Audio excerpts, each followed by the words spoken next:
When I first started, I thought making Chinese soup was as easy as throwing everything into a pot, boiling it to death, and magically, homemade soup! But there's so many tips and tricks in Chinese soup making that it really does make this learning journey unique. Let's look at tips for prepping the soup, the tools of Chinese soups, and boiling the soup. Prepping the soup. I'd say that the bulk of the work really comes during prep. Seriously, let's talk about this. Here are a few things I've learned that are most useful. The proteins usually have a few surprises in them. For example, in pork and beef, foam come free of charge. In chicken and duck, oil is free.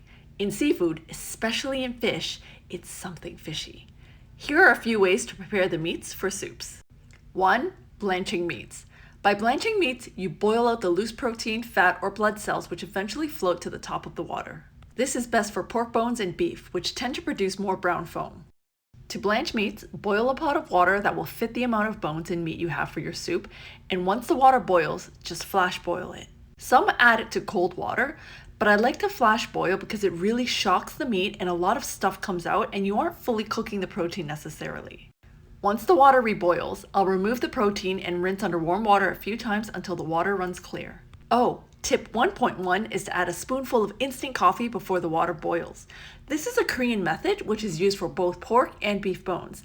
It helps reduce the metallic raw flavor of the meats before used in stews or soups. Very neat. And tip 1.2 is to add sliced ginger before the water boils.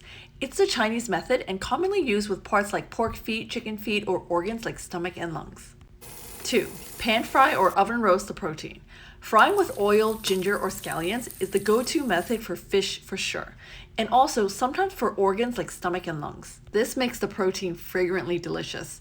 Chinese soups don't often oven roast proteins.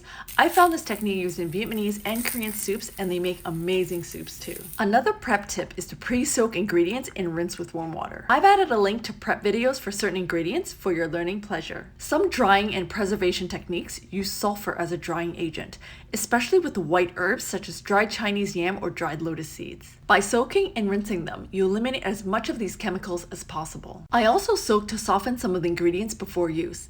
This is needed for dried mushrooms, where you can cut off the stems, dried snow fungus, where you can cut out that hard middle, dried wood ear, where you can slice and cut into edible portions, and definitely for ingredients like dried fish stomach, fish maw, dried seaweed, or dried black moss or fa choy. This is also necessary for vegetables like dried bok choy that seem to harbor little bugs as part of the drying process. My kids will immediately spot floating dead bug bodies and then refuse to drink the rest of the soup, so this is an important step. There are also a few tools to use to make your soup making life easier. 1. The scooper. That's what I call it, at least. This metal spoon-like device has a mesh so tiny it will let water pass through it, but not oil molecules and definitely not fat or protein bits. It's perfect for removing the additional foam and debris not blanched away, and the oil rendered from the protein as you cook or before you serve. 2. The soup bag.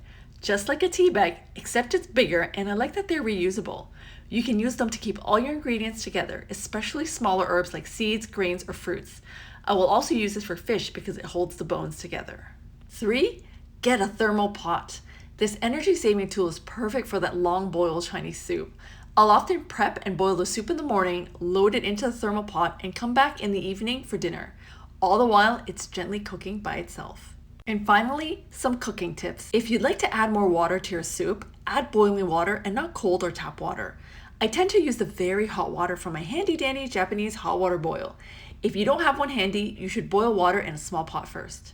If you're using melons like winter melon, keep the skin on if you intend to boil for longer periods of time. This will help prevent the melon from disintegrating and dissolving completely in your soup. Leafy greens such as mustard greens, spinach, watercress, siucho, or fresh bok choy will boil and soften very quickly in soups. The best way to use them in soups is to add them about 10 to 20 minutes before serving, depending on how soft you'd like them. Here's to get you started on your way. If you have any more tips or tricks, do leave a comment below. I'd love to hear about it. Don't forget to share, like, and subscribe. Good luck and happy soup cooking.